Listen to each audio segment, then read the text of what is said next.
பக்கத்துல கை பிடிச்சு சொல்லுங்க. கர்த்தர் உங்கள் அங்கலாய்ப்பை கேட்டார். ஆமென்.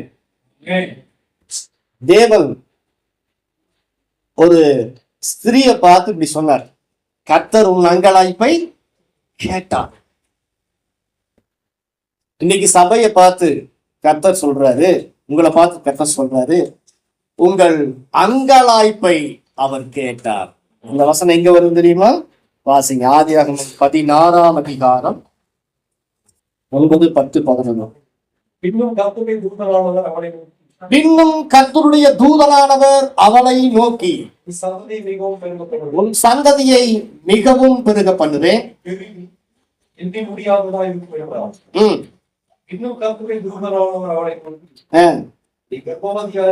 நீ கர்ப்பவதியாயிருக்கிறாய், ஒரு குமாரனை பெறுவாய்.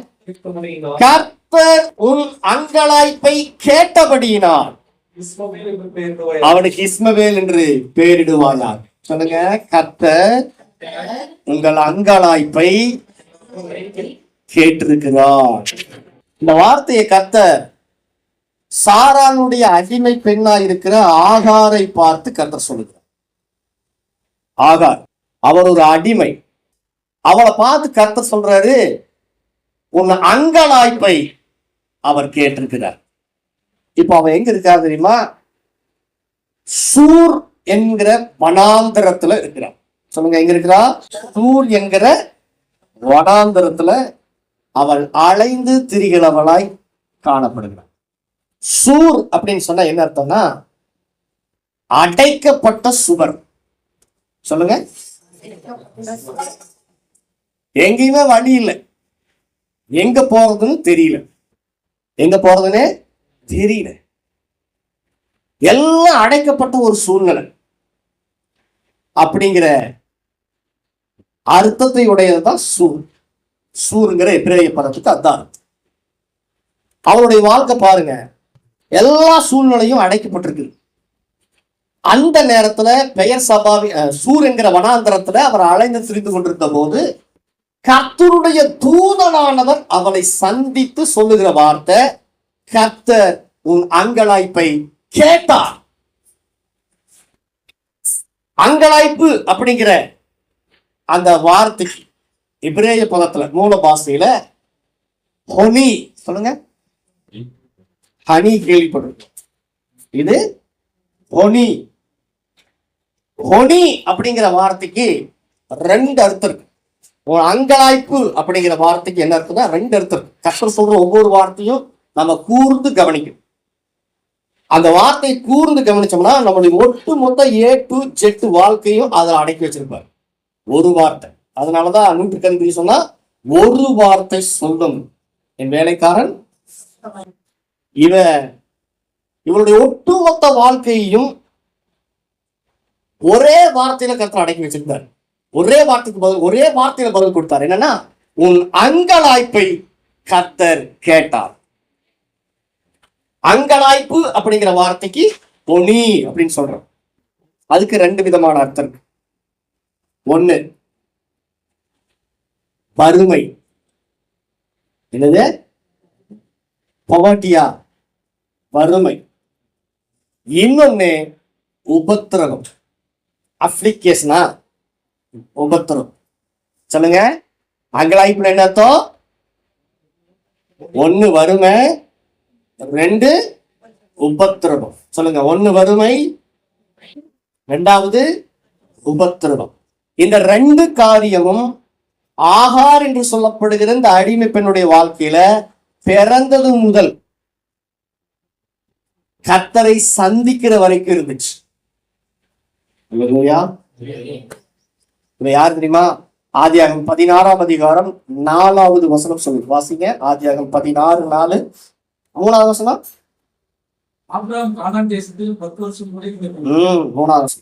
ஆபிரகாம்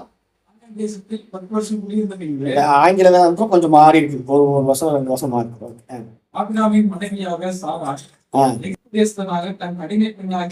எகிப்து தேசத்தாலான தன் அடிமை பெண்ணாயிருக்கிற ஆகாரை ஆபிரகாமுக்கு மறுமனையாட்டியாக திருமணம் செய்து வைத்தார். அப்ப இவ யாரு? ஒரு எகிப்து தேசத்து பெண். எகிப்து தேசத்துல, எகிப்து தேசம் இவனுடைய சொந்த தேசம். இவன் எப்படி ஆபிரகாமுடைய குடும்பத்தோடு வந்து சேர்ந்தா அப்படின்னு பார்த்தோம்னா, எகிப்துல இவருடைய குடும்பம் வறுமையில் இருந்துச்சான். எதில் இருந்துச்சான்? அதெல்லாம் அதனுடைய தாய் தகப்பன்பார். ஆகாருடைய அப்பா அம்மா என்ன பண்ணிட்டாங்கன்னா, சின்ன வயசுலயே பார்வோனுடைய அரண்மனையில அடிமையா வித்து போட்டாங்களாம். சின்ன வயசுலயே, 15 வயசுலயே அடிமையா பண்ணிட்டாங்க. பார்வோனுடைய அரண்மனையில அவளை விட்டுட்டாங்க. நம்ம ஊர்ல என்ன சொல்லுவாங்கன்னா, ஒரு காலத்துல பண்ணையத்துக்கு போட்டுருவாங்க. என்னது போடுவாங்க? ஆமா, வீட்டுல வறுமையா இருந்துச்சு என்ன செய்வாங்க, பசங்களை கொண்டு போயிட்டு அடிமையா பண்ணையத்துல வச்சிருவான். அவன் என்ன செய்வான்? காலையில 4 மணிக்கு எழுப்பி விட்டுருவான். அவன் எஜமா 4 மணிலிருந்து நைட்டு 10 மணி வரைக்கும் ஓயாம அந்த பிள்ளை வேலை செய்யும். எல்லா வேலையும் வாங்குவான். நிக்கிறதுக்கு நேரம் இருக்கா. அடிமைன்னு சொல்லிட்டா அவங்க என்ன சொன்னாலும் தட்டாம கீழ்ப்படியணும். அப்பேற்பட்ட ஒரு அடிமத்தன வாழ்க்கையில சின்ன வயசுலயே அந்த பிள்ளையை கொண்டு போய் நோண்டிட்டாங்க. அவங்க அப்பா அம்மா பார்வோனுடைய அரண்மனையில விட்டுட்டாங்க. நினைச்சு பாத்தீங்களா? சொந்த தாய் தகப்பன்மார் வறுமையின் காரணமாக சாப்பாட்டுக்கு வழி இல்லை, அதனால கொண்டு போய் அவளை என்ன பண்ணிட்டாங்க? அடிமையா கொண்டு போய் பார்வோனுடைய அரண்மனையில விட்டார். சொந்த தேசத்துல அடிமையா இருக்கிறதுங்கிறது எவ்வளவு பெரிய உபத்திரம் தெரியுங்களா? பார்வோன் கிட்ட அடிமையா வேலை செஞ்சுட்டு இருக்கான். நைட்டும் பகலுமா வேலை செய்வான். சொந்த குடும்பம் என்ன நினைச்சு இவளை கைவிட்டுருச்சு. சொல்றான் இல்லையா தாவீது, சங்கீதம் 27, என் தகப்பனும் என் தாயும் என்னை தூக்கி வீசிட்டாங்க. அந்த வார்த்தை தாவீதுக்கு பொருந்ததோ இல்லையோ, ஆகாருக்கு 100% பொருந்தும். ஆகார் அப்படிங்கிற வார்த்தைக்கு என்ன அர்த்தம்னா, இவனுடைய சுபாவம் பாருங்க. இவன் எப்படிப்பட்டவளா? ரொம்ப பயந்த சுபாவம் உள்ளவள. யார் என்ன சொன்னாலும் பயந்து அப்படியே நடுங்குவாள். இன்னொரு அர்த்தருக்கு ஆகார் ஸ்ட்ரேஞ்சர், ஒரு பரதேசியை போல, ஒரு அடிமையை போல பயந்த சுபாவம் உள்ளவளா. ஒரு 10-15 வயசு பண்ண கொண்டு போய் இன்னொருத்தங்கிட்ட அடிமையா கொடுத்தா எப்படி இருக்கும் அவருடைய வாழ்க்கை? நினைச்சு பார்த்தீங்களா? அடிமையை போல வேலை செய்யலாம். ஏன் கர்த்தர் உன் அங்கலாய்ப்பை கேட்டார்னு பேசினார்னு சொல்றாங்க இல்லையா? ஏன் உன் அங்கலாய்ப்பை கேட்டார்னு கர்த்தர் பேசினார். கர்த்தர் பேசுற ஒவ்வொரு வார்த்தையும் ரொம்ப முக்கியம். அங்கே கர்த்தருடைய தூதனானவர் சந்தித்தார் அப்படின்னு எழுதியிருக்கு. முதல்ல இயேசு கிறிஸ்து, கர்த்தருடைய தூதனானவர்னா இயேசு கிறிஸ்து. இயேசு கிறிஸ்து அவளுக்கு தான் காட்சி அளித்தார், ஆபிரகாமுக்கு அல்ல. தேவனோடு கூட 300 வருஷம் சஞ்சரித்த ஏனோக்கோடு அல்ல.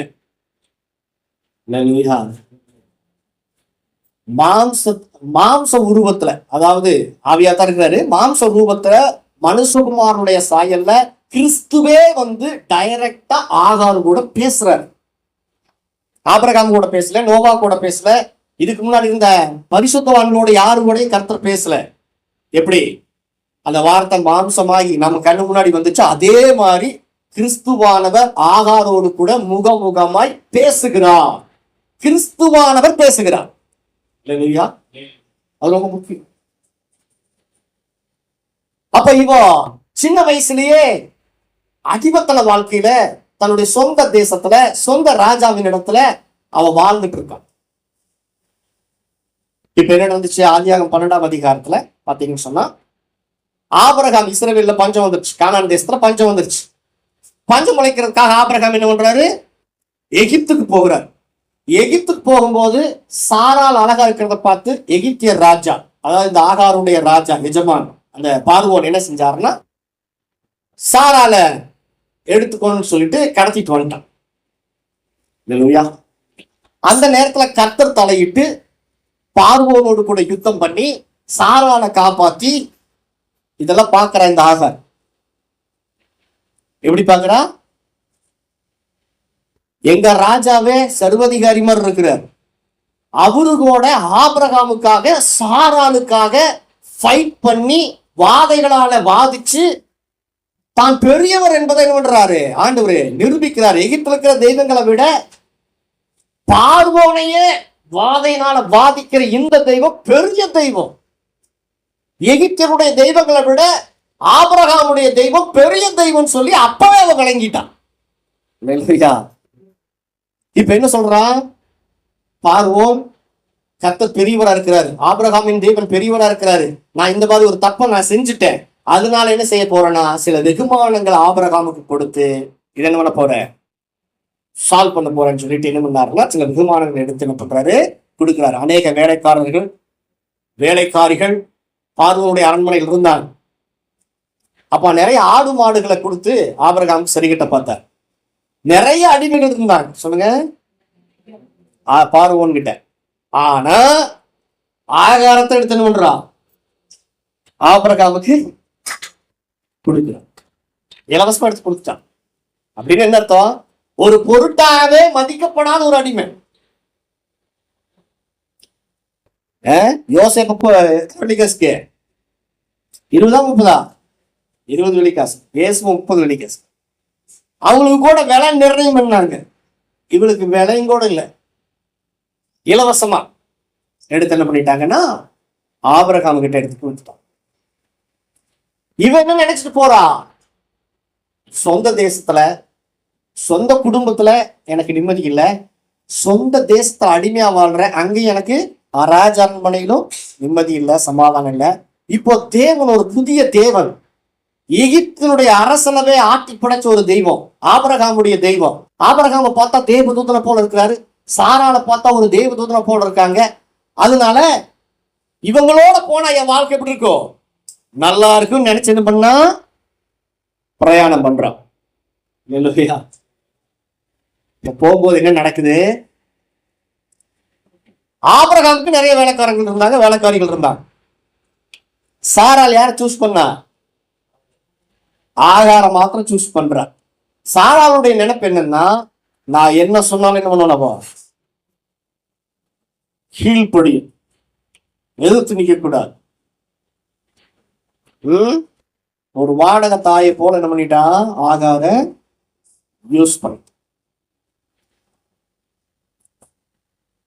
அப்போ பிறந்த இடத்துலயும் அவளுக்கு என்ன இல்லை, வாழ்க்கையில ஒரு பிடிமானம் இல்லை. புகுந்த இடத்துலயாவது ஒரு பிடிமானம் வருமானு பார்த்தா அங்கேயுமே ஆமா, இவ கர்ப்பவதி ஆயிட்டா, மறுமனையாட்டியா கொடுத்தாச்சு, 2வது மனைவி கொடுத்தாச்சு ஆபிரகாமுக்கு. இப்போ அங்க நான் நல்லா இருப்பேன் நினைக்கிற நேரத்துல கர்ப்பவதி ஆயிட்டான். இந்த ஒரு இடத்துல மட்டும் என்ன பண்ணிட்டான்னா அவ கொஞ்சம் அற்பமா எண்ணினால் மட்டும்தான் இருக்கு. சாராளை இவள் கர்ப்பவதி ஆனதுனால், ஆகார் கர்ப்பவதி ஆனதால் சாராளை அற்பமாய் எண்ணினால், பேசினாலும் தெரியல, எண்ணினால் எப்படியோ என்ன பண்ணிட்டா சாராள் கெஸ் பண்றா. நட மாறுது, இவளுக்கு கர்ப்பவதி ஆனதுக்கு அப்புறம் பேச்சு மாறுது, பேச்செல்லாம் ஒரே மாதிரி தான் இருக்குது. அவரை கர்த்தருடைய தூதரானவர்கிட்ட கிறிஸ்துவானவர்கிட்ட என்ன சொல்றாருன்னா, என் நாச்சியார் என்ன உபத்திரவப்படுத்துறதுனால ஓடுறாங்கிறா, என் எஜமாட்டி என் தலைவி என்னை உபத்திரவப்படுத்துனதுனால நான் அந்த இடத்துல நான் என்ன பண்றேன் போறேன் அப்படிங்கிறான். அப்படின்னா அவனுடைய மனசுல என்ன இருக்குது, சாரால் என்னைக்குமே எனக்கு எஜமாட்டி தான், என்னைக்குமே எனக்கு தலைவிதான், அவனுடைய நினைப்பு. ஆனா இங்க என்ன சொல்லப்பட்டிருக்குது, அற்பமா எண்ணுகிறதாக சாரால் நினைக்கிறான். இல்லைங்களா? புகுந்து வீட்டுல என்னாச்சு, இவன் கர்ப்பவதி ஆன உடனே அற்பமா என்றான்னு நினைச்ச உடனே என்ன சொல்றாங்கன்னா, இவளையும் இவளுடைய மகனையும் புறம்பே தள்ளுன்னு சாரால் சொல்றான். ஆதியாகமம் 21ஆம் அதிகாரத்துல. அவ அற்பமா என்றான்னு சொன்ன உடனே ஆபிரகாம் கிட்ட வந்து சொல்றா பாருங்க சாரா, என்ன சொல்றா, அவ கர்ப்பவதி ஆனதுனால என்ன அற்பமா என்றா, பிள்ளை பிறந்ததுனால அற்பமா என்றான்னு சொன்ன உடனே அவ உன்னுடைய அடிமை, அவ உன்னுடைய அடிமை, உன் கைகள் இருக்கிறான்னு சொல்லி ஆபிரகாம் சொல்றாரு. ஆனா வசனம் என்ன சொல்லுது 16:3, மனைவியாத்தான் கொடுக்கப்பட்டாள். ஆக மனைவியாத்தான் கொடுக்கப்பட்டாள். ஆனா ஆபிரகாமே ஏத்துக்கல.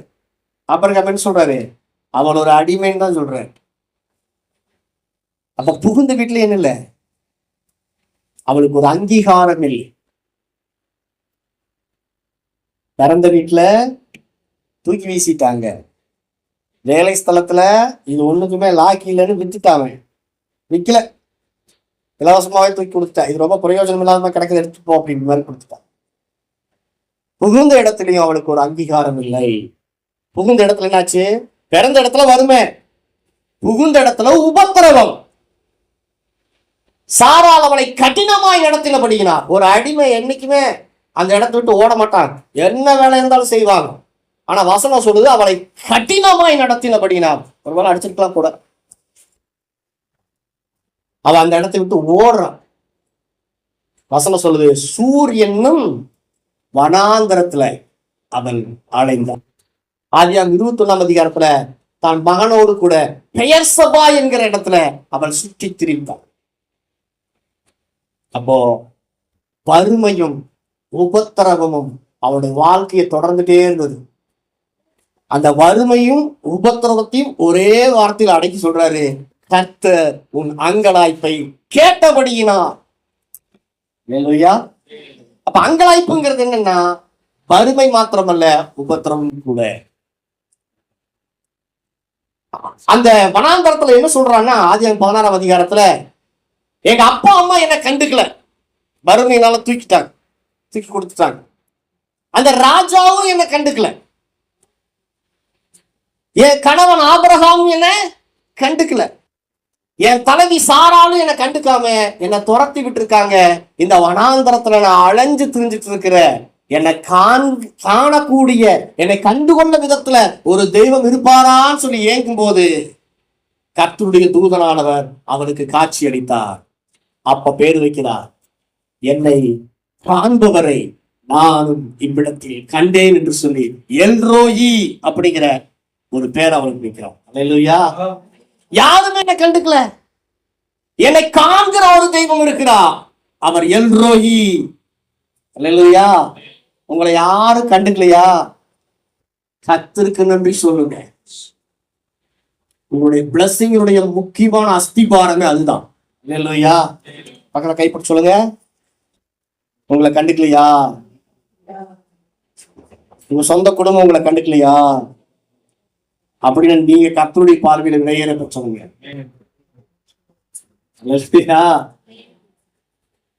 உங்களுடைய ஆவிக்குரிய தகப்பன் தாய்மார் ஆபிரகாம் சாரால போல நாங்க இருக்கலாம். அல்லேலூயா சொல்லுங்க. உங்களை கண்டுக்காம கூட நாங்க இருக்கலாம், ஆனா கர்த்தர் உங்களை காண்கிற தேவனாக இருக்கிறார். அல்லேலூயா. அவ சொல்றா பாருங்க, என்னை யாருமே கண்டுக்கலாம், ஒரு பொருட்டா கூட என்னை யாருமே அங்கீகரிக்கல. அப்பேற்பட்டவங்களை தேடித்தான் கிறிஸ்துவானவரே இறங்கி வருகிறார். அல்லேலூயா. தேவனுடைய கிறிஸ்துவானவர்.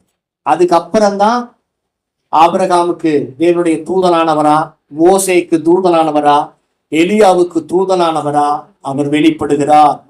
முதல்ல ஆகார் என்கிற அந்த புறஜாதி அடிமை பெண்ணுக்குத்தான் கிறிஸ்து தன்னை வெளிப்படுத்தினார். அல்லேலூயா. இப்ப சொல்லுங்க, இயேசு நல்லவர்.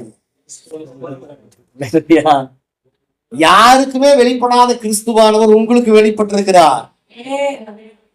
இந்த பட்டணத்தை யாருக்கும் வெளிப்படல. உங்க சொந்த பந்தங்கள் நிறைய பேர் இருந்தாங்க, ஆனா கர்த்தர் உங்களை கண்டுபிடித்து எடுத்திருக்கிறார்.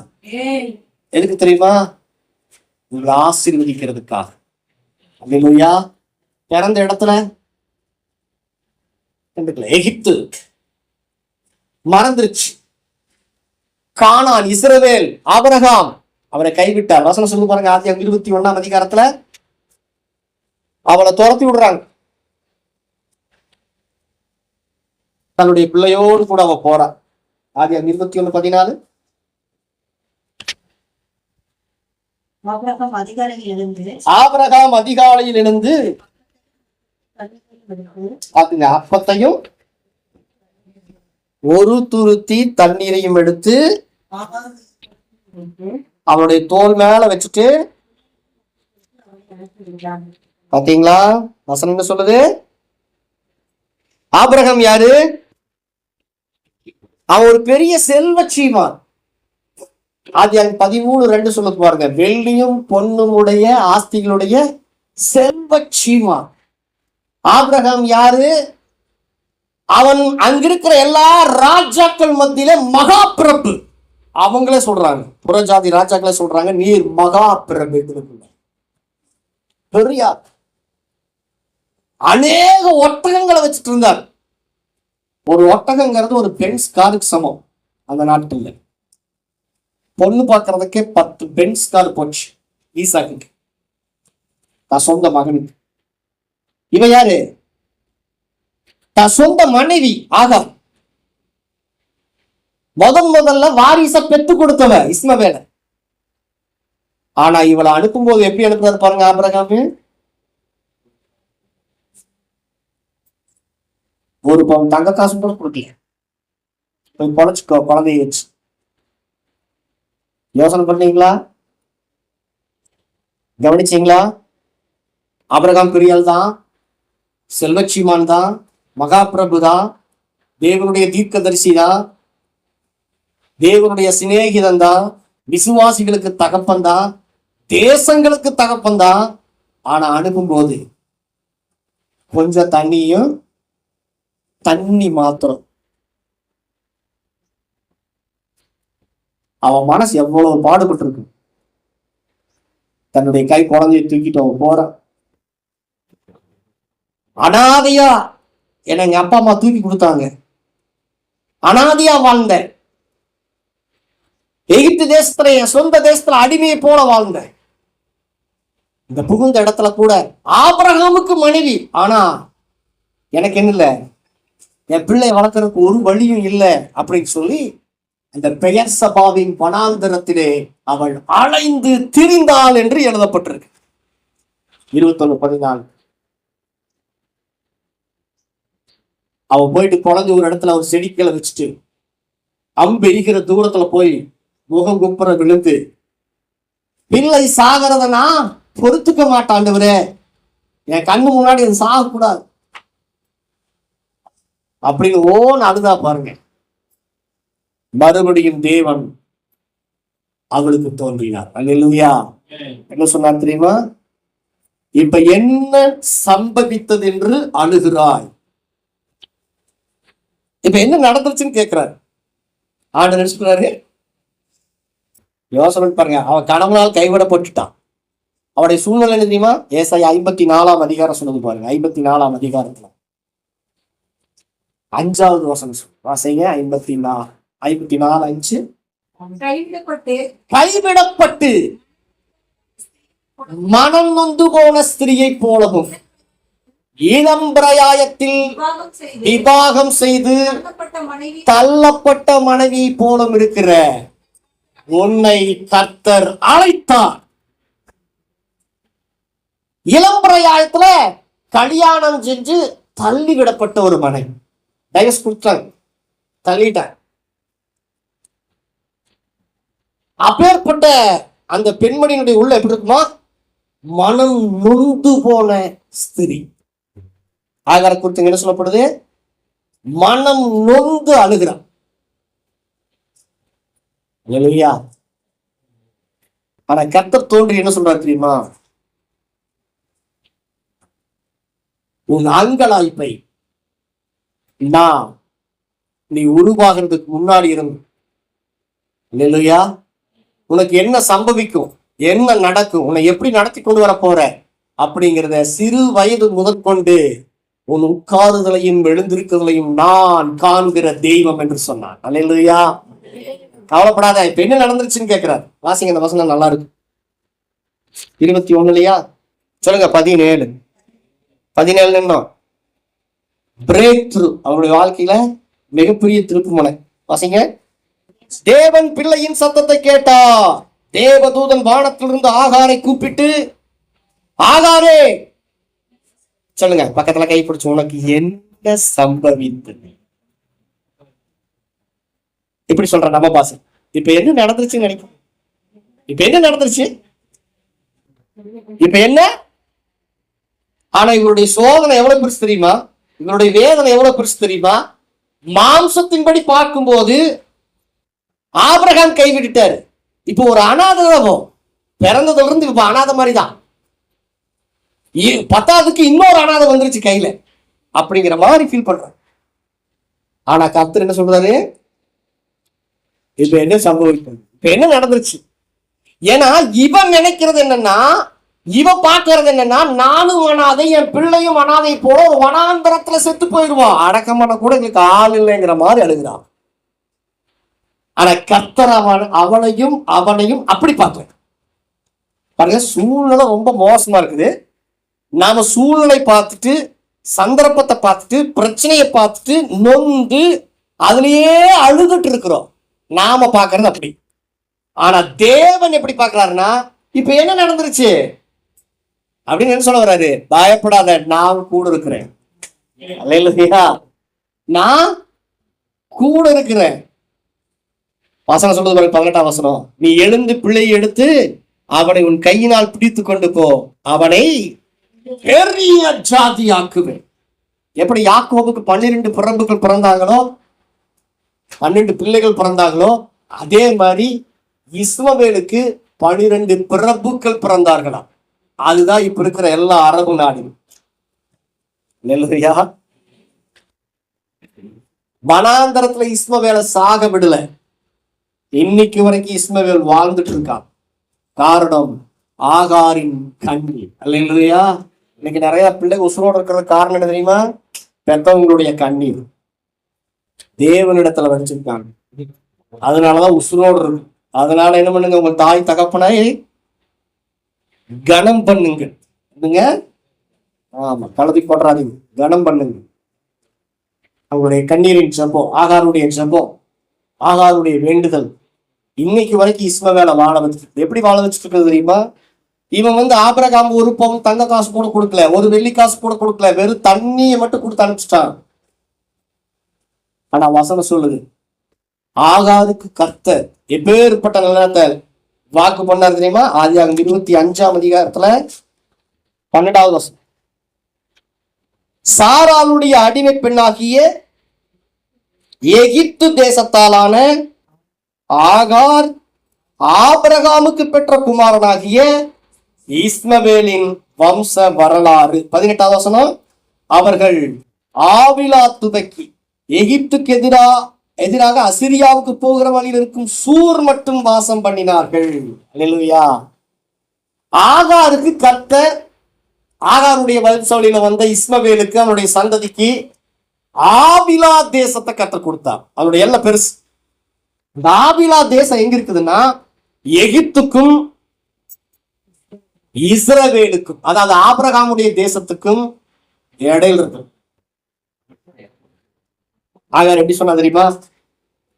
லெஃப்ட் ஹேண்ட், எகிப்தே, என்னை பெற்றெடுத்த எகிப்தே, நீ என்னை மறந்தாலும், என்னை கரம் பிடித்த ஆபிரகாமே, இஸ்ரவேலே, என்னை கைவிட்டாலும், உங்கள் மத்தியிலே கர்த்தர் என் தலையை உயர்த்தி நீங்கள் பார்க்கும் விதத்திலே கர்த்தர் என்னையும் என் சந்ததியும் ஆசீர்வதிப்பார். அவர் என்னை காண்கிற தெய்வம் என்று அவர் சவால் விட்டு நின்றார். அல்லேலூயா. இப்படி நிக்கணும் ஆகார் மாதிரி. ஆவிலா தேசத்துடைய ஸ்பெஷல் என்ன? ஆதியாகமம் 2ஆம் அதிகாரம் 11வது வசனம் சொல்லுது பாருங்க. ஆதியாகமம் 2:11. தண்ணிக்காக அழுந்துட்டு இருந்தாங்க. பக்கத்துல கைப்பிடி சொல்லுங்க. ஆகார் என்ன பண்ண? வனாந்தரத்துல தண்ணீருக்காக அலைந்து திரிந்தாள். சொல்லுங்க, எதுக்காக அலைஞ்சு திரிஞ்சாலா? ஊற்றுக்காக அலைந்து திரிந்தாள். கர்த்தர் என்ன செஞ்சார் தெரியுமா? ஒரு பெரிய ஆற்றையே கொடுத்தார். கரங்களை தட்டி. ஊற்றுக்காக அலைஞ்சிட்டு இருந்த ஆகாருக்கு தேவன் எப்பேற்பட்ட ஆற்றை கொடுத்தாரா? பைசோன் என்னும் மிகப்பெரிய ஆற்றை அவளுக்கு கொடுத்தார். பைசோனுடைய ஆற்றினுடைய சிறப்பம்சம் என்ன? வாசிங்க. அவ்விடத்திலே பொன் விளையும். ஆபிரகாம் ஒரு வெள்ளி காசு கூட கொடுக்கல, ஒரு தங்க காசு கூட கொடுக்கல. ஆனா கர்த்தர்களுக்கு அந்த பைசோன் ரிவரை கொடுத்தாரு பாருங்க. அந்த ஆறு பாய்கிற இடமெல்லாம் பொன் விளைந்தது. ஒரு காசு கூட கொடுக்கல, சொந்த வித்து தானே இஸ்மவேல். அல்லேலூயா. தாய் தகப்பன் மாறால ஒதுக்கப்பட்டு ஒண்ணுமே கொடுக்காம தள்ளியிருக்கலாம். அல்லேலூயா. அதுக்கான இதுவாக அவங்களுக்கு எல்லாம் இருந்திருக்கலாம். புகுந்த இடத்துலயும் அந்த மாதிரி எல்லாம் இருந்திருக்கலாம். கர்த்தர் சொல்றாரு, ஊற்ற கேட்டு இருக்கிறேன். அல்லேலூயா. என்ன கேட்டிருக்கிறேன்? நான் உனக்கு ஆற்றையே வாங்க பண்றேன்னு சொல்லி பைசோன் என்னும் ரிவரை கர்த்தர் ஆகாருக்கு கொடுத்தார். அந்த 6 பாய்கிற இடம் தான் ஆவிலா தேசம். அல்லேலூயா சொல்லுங்க. அங்க இன்னொரு ஸ்பெஷல் என்னன்னா, பொன் மாத்திரம் இல்லை. இன்னைக்கு பாருங்க, அரபு தேசத்துல இருக்கிற பொன் பாத்தீங்களா எப்படி இருக்குங்க? கேள்விப்பட்டிருக்கீங்களா? அங்க இருக்கிற பொன் விலையேறப்பட்ட பொன். இன்னொன்னு சீப் அண்ட் பெஸ்டா கிடைக்கும். ஏன்னா அவங்களுக்கு அது நம்ம மார்க்கெட்ல இருக்கிற காய்கறி மாதிரி, நம்ம மார்க்கெட்ல இருக்கிற கூவி கூவி விளைக்கலாம். மார்க்கெட்ல இருக்கிற காய்கறி மாதிரி தான் அங்க இருக்கிற கோல்டு எல்லாம். அவ்வளவு பொன் விளையிற பூமியவே கர்த்தர் ஆகாருக்கு கொடுத்தார். இவ யார்? ஆகார் ஒரு அடிமை, தன் தாய் தகப்பனால் விற்கப்பட்டவன், தன் சொந்த தேசத்து ராஜாவால யூஸ்லெஸ் ஃபெல்லோன்னு அனுப்பி வைக்கப்பட்டவன், தேசங்களுக்கு தகப்பனா இருக்கிற ஆபிரகாமால கைவிடப்பட்டவன், தன் எஜமாட்டியால் கொடுமையால் நடத்தப்பட்டவன். ஆனா ஒருத்தர் நல்லா தெரிஞ்சுட்டான், என்னை காண்பவரை நானும் கண்டுபிடித்தேன், அதுதான் என்னுடைய ஆசீர்வாதத்தின் ஒட்டுமொத்த ரகசியம் சொல்லி அந்த வனாந்தரத்துல சொன்னான். சொல்லிட்டு என்ன சொன்னா, நீர் என்னை காண்கிற தேவன் எல்ரோயி அப்படின்னு பேர் வச்சு. இல்லையா? அவளை மாத்திரம் இல்ல, அவனுடைய பேர் இன்றைக்கு வரைக்கும் சொல்லப்படும். அவனுடைய மகனுடைய பெயர் இன்றைக்கு வரைக்கும் சொல்லப்பட்டிருக்கு. ஆனா வசனம் சொல்லுது, அவன் துஷ்ட மனுஷனா இருப்பான். துஷ்ட மனுஷனவே கர்த்தர் ஆசீர்வதித்து வச்சிருக்கிறார். நீங்களும் நானும் அவருடைய சொந்த வித்தா இருக்கிறோம். அல்லேலூயா. சொந்த பிள்ளைகளா இருக்கிறோம். நிச்சயமாய் கர்த்தர் நம்முடைய அங்கலாய்ப்பை கேட்பார், கேட்டார், அற்புதம் செய்வார். அல்லேலூயா.